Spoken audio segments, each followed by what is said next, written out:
Today on the show, we're going to be talking about what happens when disaster hits, whether it's a hurricane or a hailstorm or a financial disaster. Darryl and I are going to be talking about what do you do when it happens, how do you react, and how do you recover from it. Stay tuned for the PropelioTV Real Estate Power Hour. PropelioTV is sponsored by Noble Mortgage and Investments, Batch Skip Tracing, Think Multifamily, CreativeCashflow.com, and Lifener.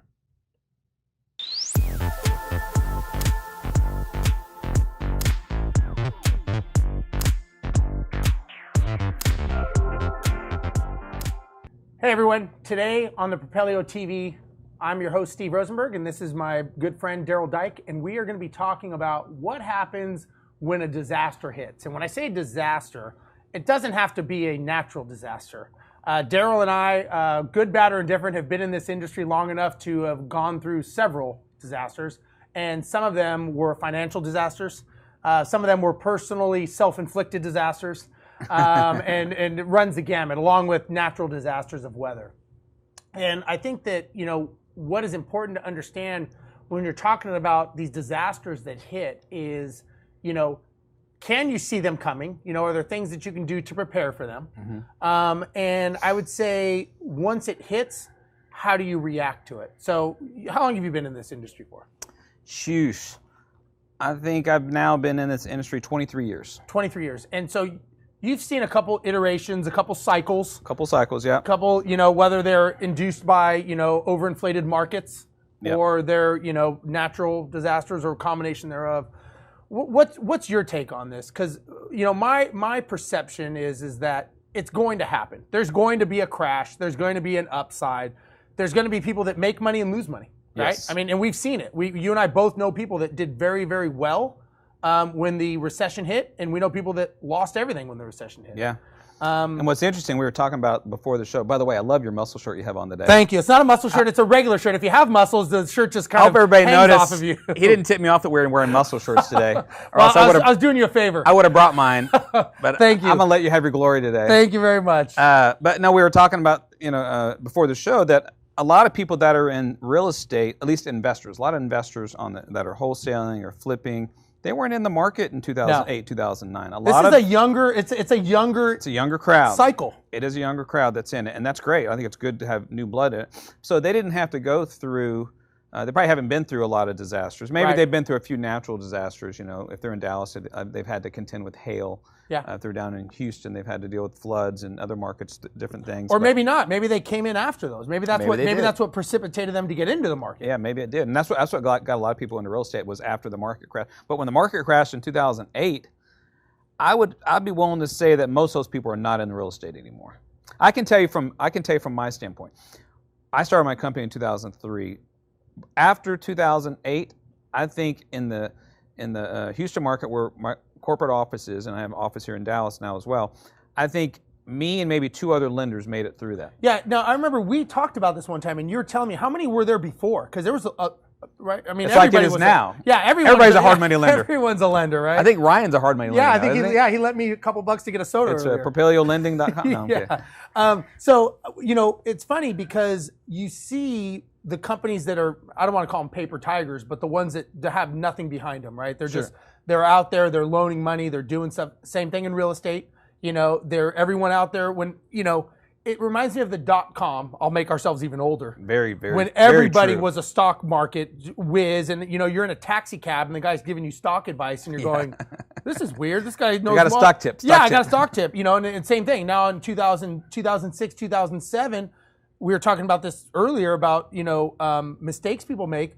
When it comes to getting loans, everybody was telling me, "Oh, you need to get this kind of loan and that kind of loan." And I was like, "Wow, those seem kind of complicated."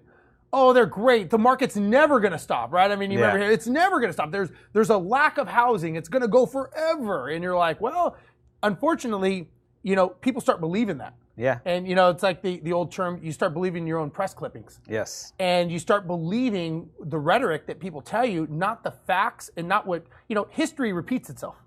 And if you look at history, there's always a boom and there's always a bust. Certainly, and especially with real estate. Oh. Real estate and oil and gas. I mean, those markets, There are ups and downs every The time. airline industry is another one. Yeah, that's true. Yes. That's true. But what I've always been taught that real estate kind of follows a 7-year cycle. It goes up, then it either goes sideways or down, and then it kind of follows through again. And I don't know if you've related to that. I use 7 to 10 years on real estate. It's very slow moving. And if you use that, we're probably due, right? We're probably due. I mean, we've been on a hell of a run, since the market recovered, and I don't know when you want to call it the recovery, probably late 2011, 2012 was when it really started taking off. Yep.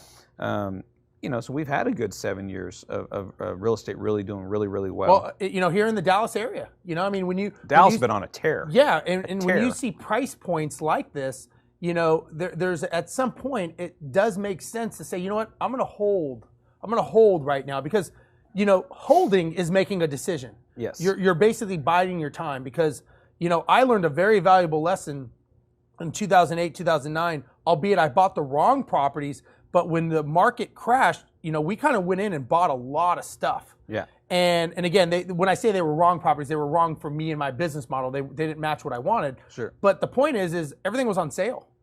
And, when you see, when you're a contrarian investor, basically when you are going the opposite way of the masses, that's kind of where people start making their money. Oh, yeah. The people that bought in 2009 or 10 made a mint. Absolutely. A mint. And we know several people that did that. I know a lot of investors that bought that weren't even big investors, but they just happened to get into the market at the right time. We had one guy that he was 80-something years old, and he came to me, and he had a 40-something-year-old wife.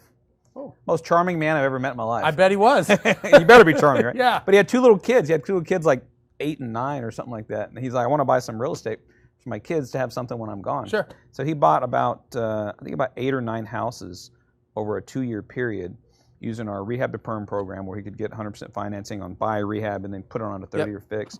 Boy, he did so well on these houses. Really? He did so well. He just cleaned up because he bought in when the market had gotten already beaten up. He went in, he started buying houses right around where he lived. He lived out in the Cypress area, and he did really, really well. So, yeah, the people that can buy, it's like when everybody's getting out, that's when you should get in type of thing. I remember. But if you wait long, as I say, is on real estate, though, because I'm not saying you shouldn't be buying real estate right now at all. I still think it's a good time to buy.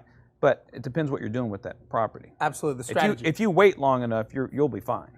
Yeah, you're not. It's funny because when we had our properties, and then when it really crashed, people were coming to me saying, "Oh man, you must really be hurting," and I'm like, "You're only hurting if you're selling it."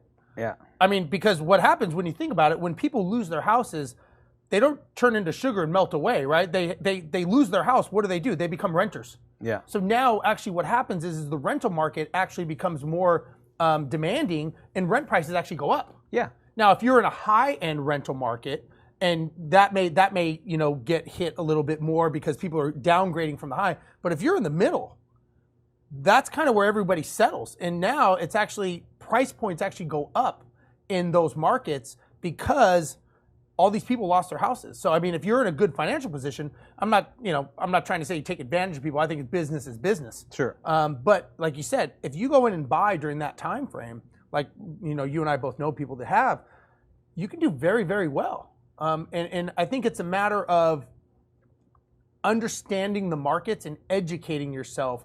Just because everyone's buying doesn't mean you need to go and buy and get on that bandwagon for it. Sometimes the smart play is to hold. And I remember right before that crash happened, and you remember Robert Kiyosaki, the rich dad. Sure. I remember they interviewed him and they were asking him, "Oh, where are you buying? What are you doing?" And he said, "I'm not buying anything. I'm actually selling." And they were like, "Whoa!" It was like, they were shocked that he said that. And he was like, "I'm not buying anything. I'm selling everything right now." And they were like, "Oh, you don't?" They're like, "Oh, you don't believe in real estate?" He's like, "No, I do." But he's like, "A crash is coming, and I want to have all my liquidity ready to go so that when it crashes, I can go back in and get stuff on sale." And sure enough, I mean, it was like a year later, man. It just started. The wheels came off. Oh gosh, and wheels came off big time. Big time. Yeah. And so, what we want to talk about today is, how do you weather those storms and how do you, deal with it when it happens? Because, look, when I was in the middle of it, whether it was a disaster from the financial crush or it was the, hurricane or something that rolled through, you've got to have that plan. And having that plan is so, so important. I can tell you, at least, from my airline pilot knowledge, I've learned that when an emergency happens, you actually need to slow down, and you need to take a step back and actually get yourself out of the weeds to look at everything going on. And I think that holds true in any situation. Like I'll give you an example. If you're flying an airplane and you're over the Pacific Ocean and the engine's on fire, you got a hydraulic leak, you're losing pressurization, and a kid is screaming in the back, which one do you address first? The kid, of course. Of course, the kid, if you want to die. Otherwise, you go the other way. But it's like you got to step back and you got to slow things down and go, okay, what is the worst thing right now? The worst thing is not being able to fly an airplane and getting it fixed. Stopping the engine fire, then getting the other engine started. And you sequentially do that. Same thing happened when I went through Hurricane Ike. Right, that was during the financial crush. Yeah, it was in 2009. 2009, and I'll never forget. We had, I think, I'm gonna say maybe we had like 30 houses or something at the time, and I remember driving through the neighborhoods and just seeing the destruction and the roofs and everything and floods, and I remember just thinking like, okay, let's just slow it down. And I remember Pete, my business partner, was like, oh man, we're gonna have to sell these, we're gonna this, we're gonna that. And I'm like, let's just hold on a second. Yeah. And let's assess the damage and see what is going on. And then we can start making some tactical decisions on this. But, I know a lot of people, they rush in and start doing all these things without thinking. And They're sometimes being emotional. They're being emotional. They're being emotional, not logical. So yeah, I agree with that. When you have a disaster that hits you, whether it's financial or a natural disaster, you have to put on your logic hat. Don't have a knee-jerk reaction. Sit back and just do the numbers. Do the numbers. Numbers don't lie. Yeah. Do the numbers and figure out what the most logical way is out of that. And before you even get to that point, though, you got to prepare for that. Absolutely. And what I always tell people, how do you prepare for a recession or something like that is you have to have liquidity, reserves. Don't take all your rental cash flow and just live off it. Yep. You got to have capital reserves to deal with those things because insurance isn't always going to be there to cover every single thing. Yeah. And another thing you have to have is multiple exit strategies. Yeah, absolutely. Multiple exit strategies help you out a lot. So a lot of the guys that got into trouble when we were lending in 07, 08, they were guys that were flipping houses, which is great, but they didn't have any other exit strategy. So when the music stopped, they were holding the house. They couldn't sell. Nobody was buying houses. Right. First of all, and very quickly the values were going down. So they were looking at it, going, okay, these houses are going to be worth less than what we paid for them. So they had to walk away. Huh. They had to walk away from the deals because they didn't have multiple exit strategies. So it sucks being the lender at that point, I was right? going to say, as the lender, what happens? You're eating it? Oh yeah, so we take, as a lender, we hate foreclosures. A lot of people think hard money lenders, you like That's foreclosures. What you live off of, yeah. I hate foreclosures. Yeah. I'm in the business of lending money and getting paid back. You need velocity. Yeah. You need it to turn. When a deal goes bad, now we have to put on our property owning hat and do. I mean, it slows down our business. Absolutely. So we don't get a lot of foreclosures. I mean, I've been in business since 2003. I think from 2003 to 2007, I maybe had 5 or 6 foreclosures. Wow. Not a lot. We don't get a lot. That's good. We get maybe 1, maybe 2 a year at the most. But that's because you are preventive on the front end. Yeah, we do our due diligence. Right. And so, when the market gets loosey-goosey like it did in 06 and 07, you had a lot of stupid money on the streets that was being fueled into that market. And so, a lot of these lenders, we took back a lot of property in 08 and 09. I went from having maybe 5 or 6 in the previous 5 years to having, I think, we probably had 30 over the course of 2 years. So let me ask you, during that time frame, and similar to today, did you loosen your standards? Kind of like, okay, well, I got to, to get these loans, I got to loosen up my rules, or did you stick? I think the only thing that we did differently, it's not that we had loosened our standards, but the one thing that we did differently that I don't do now is we were lending in very rough areas. Okay. And that's what I was buying in. Yeah, we're lending to guys like you. Smart move. We were lending in the rough areas, and I'm not to saying that I wouldn't lend in that area, but I only like to lend in those areas if it's a buy and hold. Okay. I don't like to lend in those areas on a flip basis. So we were doing a lot, and these guys were flipping and this and that in these areas that, quite frankly, I didn't feel comfortable driving my car in. Right. And so when the music stopped, those are the deals we got back, right? Gotcha. So now I had to be creative as the lender. What do I do with these houses? Well, you sell them, you're going to take a loss. Mm-hmm. A lot of them needed repairs, and so we had to think creatively. Try to sell the ones we can to existing investors, put them on the market. do we need to put money into them? Some of them we had to just pump money into them to fix them up and get them on the market. So maybe we could sell them. If you can't sell them, we would own or finance them, right, or rent them. And so we had multiple ways to get out of a different deal. exit strategies. Different exit strategies on all these foreclosures. And of course, when you get a foreclosure back as a lender, it's never the houses that you think, Yeah. Like, I wouldn't, if I have to foreclose on this one, great. They're lost because it's a nice house. You never get that house back. That's not the one you get. Never. It's kind of like if you go to the nude beach, it's not the people you think that are at the nude Yes. beach. It's a different scenario. Yeah, it's like if you showed up at the nude beach. Exactly. I'd be disappointed. I don't think that you should even put me in your mind if that's in there, just for the record, but I'll leave it there. Okay, so what I'd like to talk about too, when we come back from the break, I'd like to discuss, I'll tell you how we got out of some of our deals, because we had a lot of them. We couldn't get rid of them, and they were bringing us down, and man, we were circling the toilet, and the hurricane hurt us, and I mean, we were seriously having some problems, and we got creative. We had to come up with an exit strategy, and we kind of put some things together, and I don't know if I ever told you how we got out of them, but it's a pretty good story. So we'll be back after the break. This is Steve Rozenberg and Darel Daik with the Real Estate Power Hour. We're going to be talking about disasters, how to avoid them, and when you get in them, how you get out of them. So we'll be back after a couple minutes.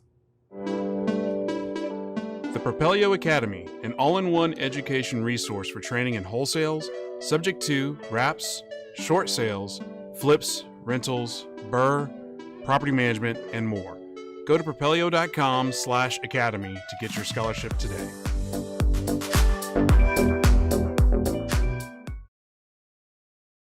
Propelio.com. What does Propelio offer? Lead generating websites, access to true MLS comps, off-market lead lists, and deal alerts. Get them all today at propelio.com.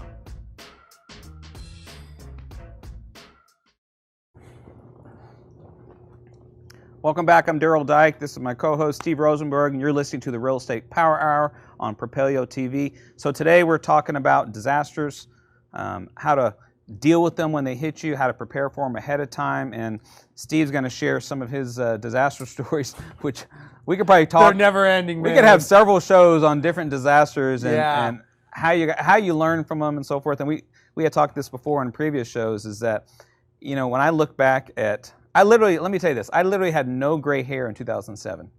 I kid you not. I had an afro. You probably did. I was looking at pictures one time of my kids, and I was like, oh, let me know my pictures of my kids. And I was like, man, I didn't have any gray hair 07. 08, man, you see like the first. Ping. Boom. Bang. Seriously, I mean, stress. Yeah. Stress will wear you out. Yeah, man. So I'm only 22. real estate's been great for me. I love it. I'm 25 years old. Yeah. Yeah. So, I mean, you have to learn to deal with that. But my point was, you learn so much. Absolutely. I learned more in 08, 09, 2010 than I did in my whole real estate career, and I've been doing this 23 years. I learned so much during that time. So, in hindsight, I'm thankful for that. Yeah. Don't get me wrong. I don't want to go through that again. I'm with you. So, tell us your disaster story. You guys had a... Oh, man, we had a... You guys had a hell of a run, didn't you? Yeah, we did, man. We did. And, let me just say that, talking about the disasters and, how you deal with them, I think that one of the problems or challenges in this industry, and what I like about what Propelio is doing is, right now, there really is no playbook, right? When you buy a house and you're going through all the trials and tribulations, there's no one there to give you that content information to say, look, this is what you should do. And that's why I like, here on the TV show, we can talk about this stuff, because I wish that there was a playbook for me when I was going through this. Sure. I wish I could have looked some stuff up, and YouTube wasn't even around, as weird as that sounds, when we were going through this. That's right. Yeah. But, it's one of those things that if that information was there, I wouldn't have made those mistakes, but I don't know that I would be where I am today. So, Sure. Case in point, you learn from the failures. You don't learn from the successes. So very much so. The failures that Pete and I had, we learned a lot. And so we had these houses, they're low income houses. They were bleeding us dry, man. I mean, it was the tenants. This is even after we had the management company, and we still couldn't manage them effectively because we could not figure a solution. They were low end properties. And the challenge we had is we've talked about this before, is they're very time intensive. Yeah. And you can't run them the way we would run our regular management company.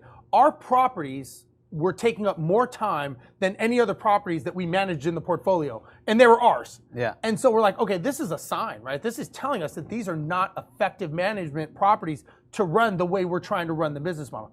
You know, if you want to have those are fine, and they make a lot of money, but you have to be a lot more hands-on. Yes, very much so. And a perfect example is, let's say you have a rental that's, you know, we'll say $700 a month, $800 a month.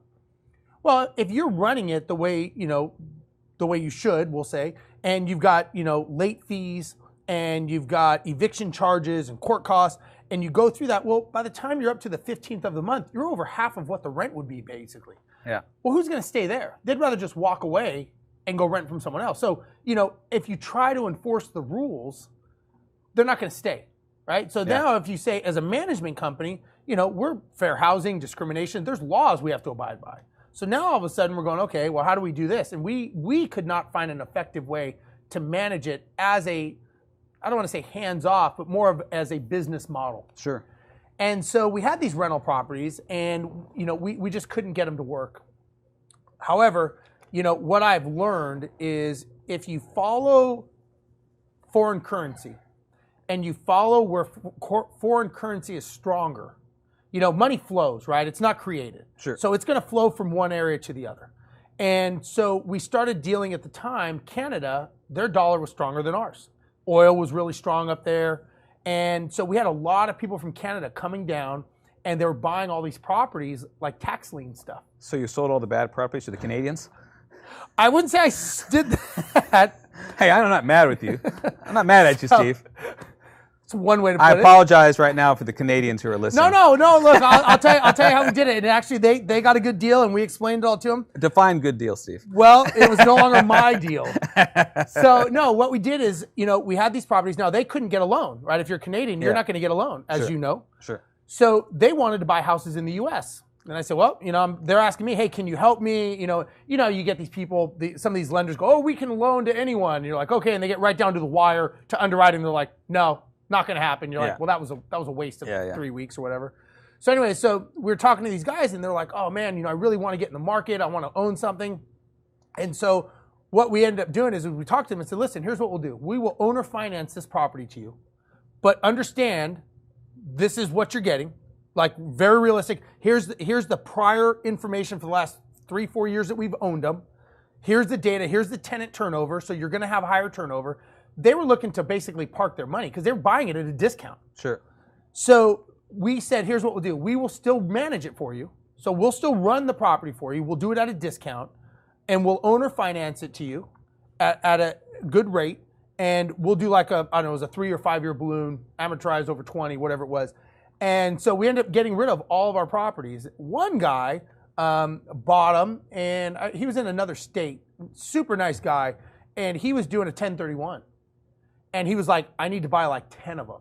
And Pete actually tried talking him out of it. Pete's like, you don't want 10 of these. Like, I'm telling you, this is not a smart move. And the guy was like, you don't understand. If I don't, my tax base is going to be so high, I'm going to be screwed. I've got to place the money, and I've got like 40 days left. What year was this? This was maybe 2011. Oh, so then they all did great on them then, if they held them. If they held them, yeah. I mean, some of them we still manage, actually. Some of them we've ballooned out and we've been paid off, and they're. If you bought anything in 2011 and you sold it, and then since then, 16, 17, 18, even now, you'd be making good money. Yeah. So I mean, I don't care what neighborhood it was. Yeah, located I think that they actually did okay, and it was and again, we were very clear in setting the expectations with them. But the fact that we had an exit, we created an exit strategy. We didn't think about this because people are like owner finance it to a buyer, and we're like, I don't want to, not in this neighborhood, because there's no difference between them or a tenant, basically. Yeah. But the investor, they've got good credit. They don't want to ruin their credit. Yeah. We're still managing the asset for them. So it really was a win-win for them, and they understood what they were buying. And whenever there was a problem, like the guy who bought like 10 of them, and Pete would tell him, he's like, "Remember I told you?" And he's like, "I know, but I had to do it." And so he had to do a bad worst case scenario, basically. Sure. But again, I think it boils down to understanding what you're looking at, slowing things down, and dealing with that. I will say. The one mistake we made during Hurricane Ike when that happened, and this was a huge rookie move that I will never make this mistake again, is we're going through this, and we had probably, I don't know, maybe 25 roofs that were damaged and some flooding and this and that. And, we're sitting there going, man, how are we going to pay for all this? Because at first I'm thinking in my mind, like, man, this sucks. Like, these families, like, where are they going to live? I'm thinking like, man, that sucks. All their stuff is flooded, and where are they going to live? And then I started actually thinking a little more. I'm like, wait a second. If they're not living here, they're not going to pay their rent. If they're not paying the rent, how am I going to pay my mortgages? All of a sudden, it's like, I'm screwed. Yeah. Like, this isn't just a them problem. This is an us problem now. Yeah. And so the one thing we didn't do is call our insurance company. Never. We were so in the weeds of trying to figure out how to fix it.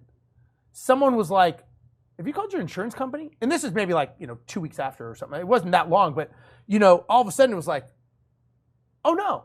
So we call our insurance company, and our insurance company's like, we've been waiting for you to call. We're like, you have? And they're like, yeah, you're the only one who hasn't called us yet. And we're thinking, you never thought to call us? Like, and they're like, no, that's not our responsibility. Yeah. They don't want you to file a claim. Yeah, exactly. But that was a good lesson that, again, we slowed it down, but we didn't slow it down enough. It's a very good point, though, because some people, it's crazy, but they don't think of that. Yeah. I was talking to someone the other day, and they got into a car wreck, and they were panicking and freaking out, and I was like, and I feel stupid asking this question. I'm like, did you call the insurance company to file a claim? They're like, no, I haven't. And I'm like, you need to do that. Yeah, they're like, oh, you need to do that first. But you're right. You're like, oh God, emotional. Knee-jerk reaction. You're in What do I shock do? mode, What do I kind do? of. You get ahead of yourself on Yep. everything. What do you do? So that's a good point. Call your insurance company. And people don't even think they do that. But before you even get to that, know what kind of insurance protection you have. Yeah. Investors tend to be very, very tight when it comes to Yep. all expenses, as they should. Yeah. You're there to make money on this investment, but when a disaster Not to the strikes, detriment. not to the detriment of it's an asset. Protect your asset. So you need to find a good insurance broker or insurance company who not only offers good products for investors at good rates, but helps you understand exactly what your coverage is. Some people don't even know what their coverage is. I agree. They have no clue.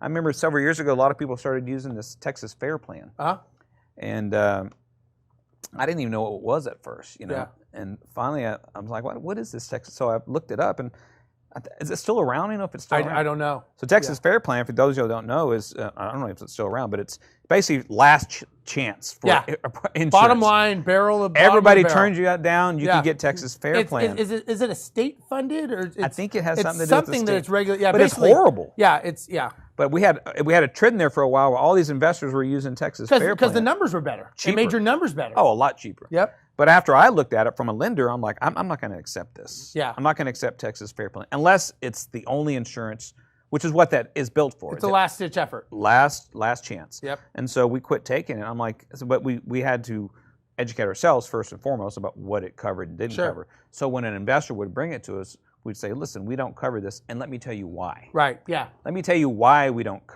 accept this, Yep. and why you shouldn't accept this. Absolutely. Because if something happens to your property, you're going to have to pay for this. You're screwed. Fair Plan doesn't really cover it unless that thing burns to the ground, Yep. which rarely happens. You got lucky. It happened to me. So did I ever tell you that story? You mentioned it early, so Yeah, so it's you kind of actually it was probably a blessing in disguise, right? Well, yeah. So this is after Hurricane Ike rolled through, and we're kind of asses and elbows trying to figure out what we're gonna do, and we're trying to fix the situation. And I hope nobody was hurt, though, huh? nope, nobody was hurt. Good. Nobody was hurt, thank God. And like when you wake up in the morning and you see like 20 missed calls from the same number, that's never a good sign, right? Yeah. So I see these calls and I'm dealing with everything else going on, and I got these 20 missed calls from a tenant. I'm like, there's like 10 messages, right? And I'm like, And what does this bozo need now? I'm just thinking this can't be good. They're not calling me for anything good. Yeah. So I start listening to the messages, and the first message was like, "Hey Steve, we don't have any power," which no one in Houston had power. Shocker. And he's like, This is after Hurricane Ike? Hurricane Ike, yeah. Okay. And he's like, nobody, no one's able to help us, this and that, blah blah blah. And so the next message is, "Hey Steve, we're gonna get some candles." And I'm like listening as I go, right? He's like, "We're gonna get some candles and this and that." I'm like, "Okay, good." Oh, to so know. you're listening to the fire be created. I'm listening to the story as it transpires. Candles, and then the next call is, "Hey, yeah, we're on fire." He's like, Steve, one of the candles fell over. Oh, the my house, gosh. the house is on fire. Can we need help. And I'm thinking to myself, why aren't you calling the fire department? Like, why are you calling me? So this is going on. And now I'm listening. Now I'm like listening to the voicemails, and he's like, Steve, the house is on fire. Help us. And I'm thinking to myself, call 911. Get out of the house. So that's funny. So finally, the last message was, your house burned down. I'm like, so I call the guy back, and I'm like, first of all, I'm like, are you okay? Is the family okay? He's like, yeah. He's like, we're fine. He's like, I'm really sorry. And I can hear the fire trucks in the background and stuff still. They're like spraying the hoses and stuff. And I'm like, what happened? He's like, well, we got some candles, and it fell over, and it caught the drapes on fire, and it just kind of went from there. And I'm like, so is it burned? He's like, no, it's gone. I'm like, the room? He's like, no, the whole house. I'm like, the whole house is gone? He's like, the whole house is gone. I'm thinking to myself, oh my God. That was a blessing, though. It was, but I didn't know that at the time. Yeah. So this was a lesson. You probably made money on this house. So I'm thinking, I'm like, I don't even know how to tell my business partner, Peter. We're not condoning fires. Just no, we're not condoning fires. Not condoning anybody to be starting a fire in their house. Not at all. So I'm thinking, I don't even know how I'm going to talk to Pete about this, because he is going to jump off a ledge. I'm thinking, this is it, man. This is he's going to run in front of traffic. You got to know Pete to appreciate this. I'm thinking he's going to run in front of traffic after I tell him this.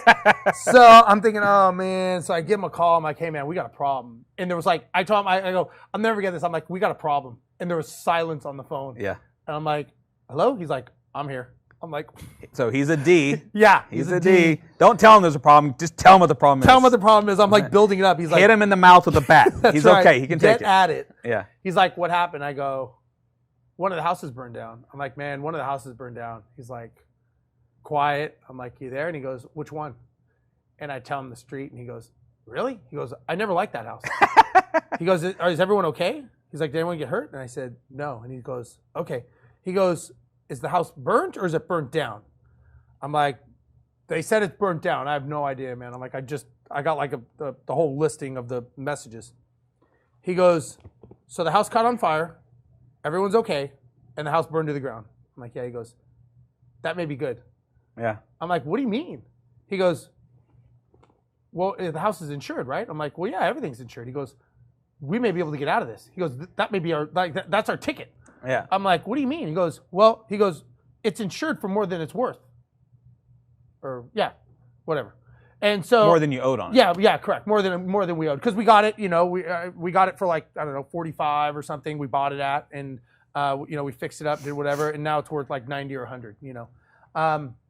So sure enough, we go there. We go through all the stuff with the fire department and the insurance inspectors, and they end up cutting us a check for what it was worth. And that actually is what saved us in the, again, never condone using that as the escape path. Sure. But luckily, man, knock on wood. Shot in the arm you needed. Oh, man, it saved us, because we were at a huge financial suck, and we didn't know what we were going to do.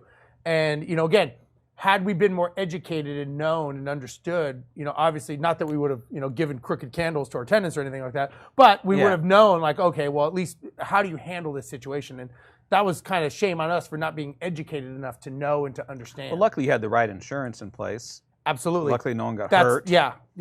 Luckily no one got hurt, absolutely, and the right insurance, because if we had the Texas Fair Plan or whatever, I don't know that we would have been covered. I think it would have covered that if it burnt to the ground. But yeah, that's a very good point. But yeah, that's, if you have the right insurance, then, normally you're going to be okay. Yeah. But rarely does a house burn to the ground. That's rare. Normally it gets about halfway or something, then the fire truck shows up and gets it out, and then now you have a problem. Yeah, exactly. You got to deal with this house vacant for a long time, re-permit it, fix it up. But if it burns to the ground, there's nothing there. It's just to settle. And then we sold the lot to an investor. Yeah. So he bought the lot. He got it for $10,000. He was happy. So it was win-win. And it's similar to the deal I told you about that we had in Austin. We had a foreclosure, and the people, unfortunately, intentionally, according to the insurance company, set this house on fire, and we had a loan on it. But he was just trying to get out of the deal. But these insurance companies know if you do that. Yeah, come on. I don't know how they know, but they know. Well, I think they start looking at bank. When we they do everything. They interview checked everybody. Our bank records. They wanted to see everything. Like, were we in financial despair? What was going on? Did we have jobs? They did a very thorough background on us, and I was thinking, like, I didn't I wasn't renting there, but they want to know. They don't play around. Yeah, that was pretty. They were pretty we had serious. to file. We didn't even know it burned, but we had to call and find out what was going on, and they were being very tight-lipped about what was going on with this house at first. And I'm like, what's the deal? You know? Yeah. It's a fire. You're an insurance company. Yeah, that's what you do. Yeah. I'm figuring this would be a normal phone call for you. Yeah. And they're like, I just remember the phone call, and the guy's like, well, we're investigating this right now. And I was like, investigating? That doesn't sound good. Yeah. That doesn't sound good. That never is a good feeling. But apparently this guy, turned this house on fire. But so did anything happen to him or no? No. He was fine. He planned it. I know. I mean, it happened as far as any He lost the repercussions. house. No, I don't know.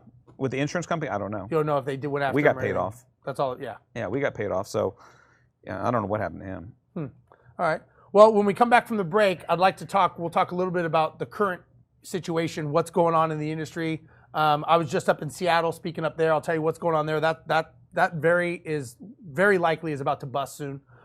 Just from information I'm hearing, you got the city government clamping down on owners, and prices are going up, and it's kind of starting to implode a little bit. That's the great Northwest for you. That's the great Northwest. Yeah, you lived up there for a while, right? Yeah. So we'll be back after the break. This is Steve Rozenberg with Empire Industries and Darel Daik with Noble Mortgage. This is PropelioTV, and we're talking about disasters on the Real Estate Power Hour. We'll be back in a couple minutes after the break. The Propelio Academy, an all-in-one education resource for training in wholesales, subject to wraps, short sales, flips, rentals, BRRRR, property management, and more. Go to propelio.com/academy to get your scholarship today.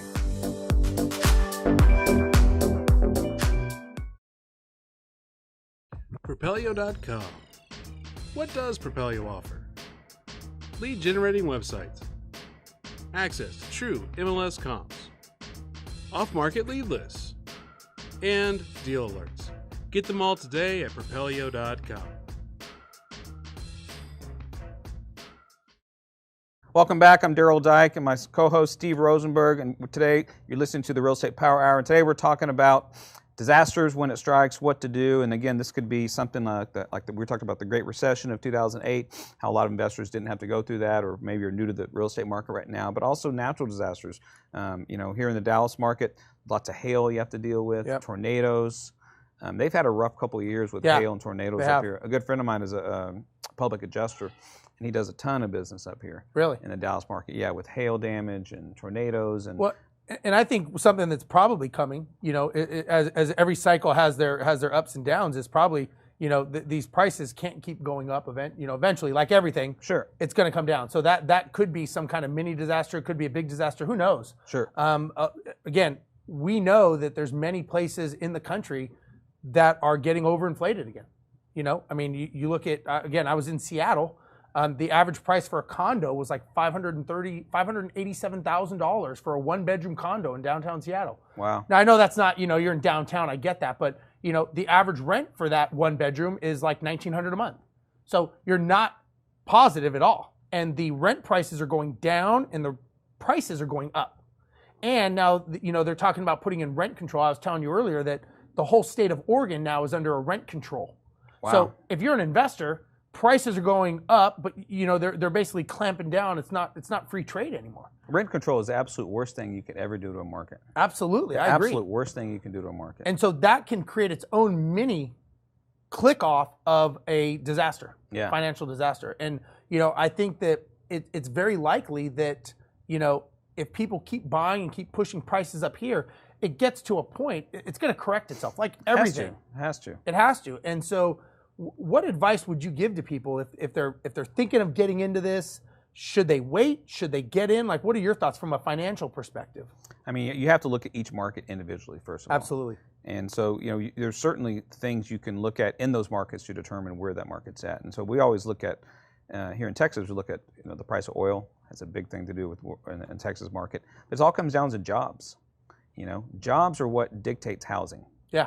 Every 2 jobs created, a house sells. That's a very, very simple formula. So when you have job growth, you need houses. Yeah. And so luckily, Texas has weathered really well through that. Even though some of the markets are better than others, Dallas has been on a really good run here. Dallas still has decent job growth. It's got room to run still. Has room to run. Houston market is It's probably on the upside right now with the price of oil going up to where it is. So you've got to look at those certain things, listen to forecasts of these, economic professors that give these talks once a year, twice a year. But even those guys, let me tell you something. I remember in 2007 going to a economic forecast in January, and everybody was getting nervous. Right. There was cracks starting to show in the market. And so I went to hear this guy speak, and I can't remember who it was, but I'll never forget, he used the term soft landing. Soft landing. We're going to see a soft landing here next year. It's going to go down for sure, but it's going to be a soft landing. That's a good pilot term, That's a good right? pilot term, yeah. Yeah. And I was like, okay, well, that's not too bad, Soft isn't bad. It's just not a hard landing. It's not a crash. I mean, when the market's not going up, but we're just going to kind of settle in softly. I mean, all hell broke loose the next year. Yeah. I remember they had the mortgage implode meter. The locusts were on their way, Yeah, exactly. They had this thing online with all these different mortgage companies that were going out of business. They would list them. Banks. This one's out. Banks, this one's out. This one's out. Implodometer or something. It was crazy. I'm like, soft landing my ass. Yeah. What are you Where's that guy now? Yeah, he's probably out of a job. He's probably a VP of I somewhere. paid for his forecast. He was wrong. Yeah. So, but you're absolutely right. And the one thing I'll say about Texas is, when I do a lot of the traveling, speaking around the country and stuff, and so I try to get a lot of data on Texas, Houston and Dallas in general. And when you compare the statistics and factual data of Dallas, 23 of the top 5 Fortune 500 companies are in Dallas.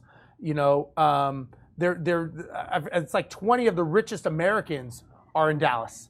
You've got these huge, what do they call it, like the $8 billion road up there by Plano. You've got a lot of business coming into the Dallas area. So Dallas has done very well with attracting a lot of big corporations. Yes, a lot of big corps are here, and the same. And they're bringing more. Yeah, they are. There's a lot of them coming from California. I call it the country of California. Yeah. There's a lot coming from there. There's a lot of stuff coming in. Houston, the biggest medical center in the world is in Houston. It's got the second largest exporting port in the country. Yep.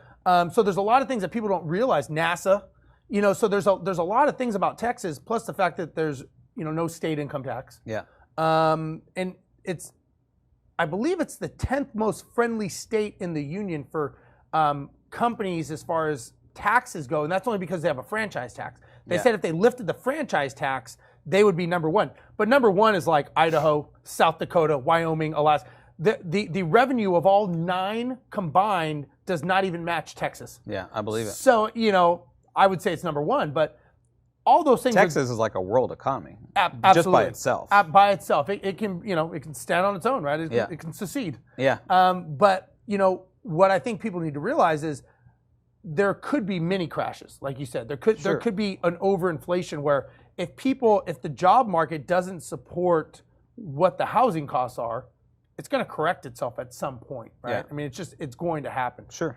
It may be more prevalent where it's a lot more out of whack in like Seattle. Like, you hear people talking about the 1% rule and this and that.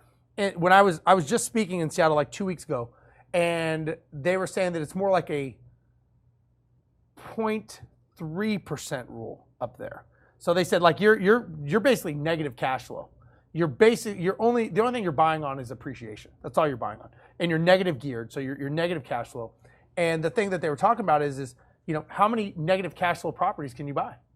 And if it crashes, then you're really screwed. Yeah. And that's the thing of, I think what we're seeing, and I know my company and a lot of companies in general, 50 to 60% of our clients are out of state and out of country investors here in Texas. So you got to ask yourself, what is it that they know that people in Texas don't? Like, why are so many people from out of state buying rental properties here and seeing such a great deal that maybe local people are not seeing? Yeah.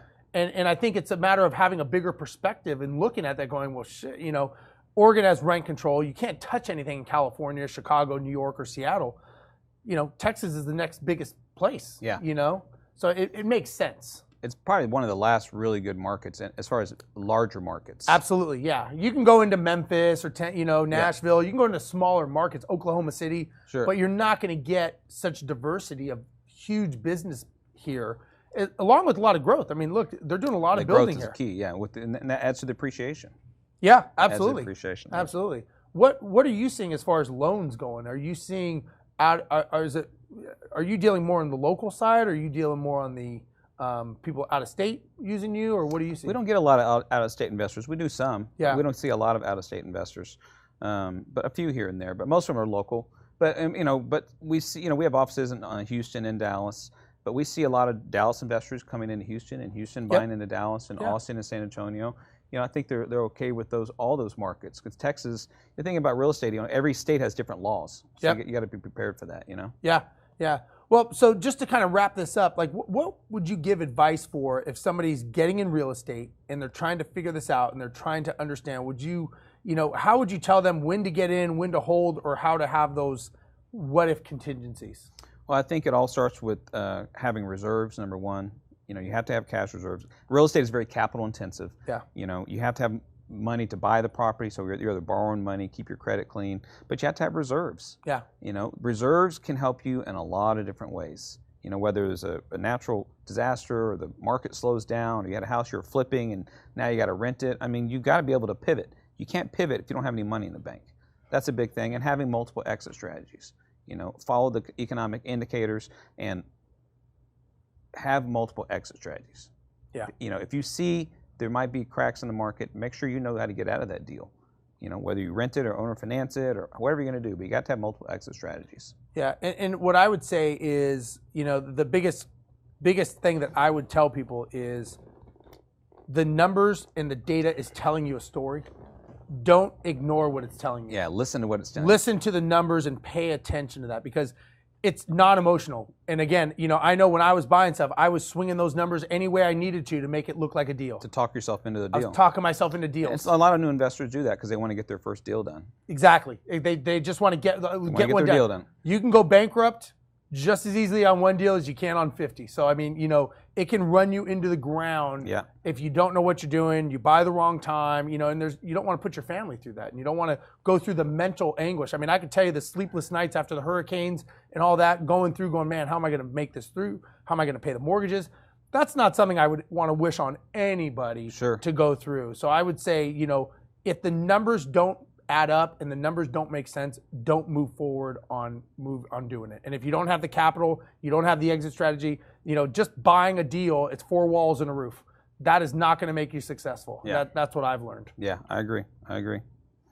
Well, I think we're out of time, but you've been listening to the Real Estate Power Hour. My name is Darel Daik. I'm the owner of Noble Mortgage and Investments. If you want to contact us, you can go to our website at noblemortgage.com.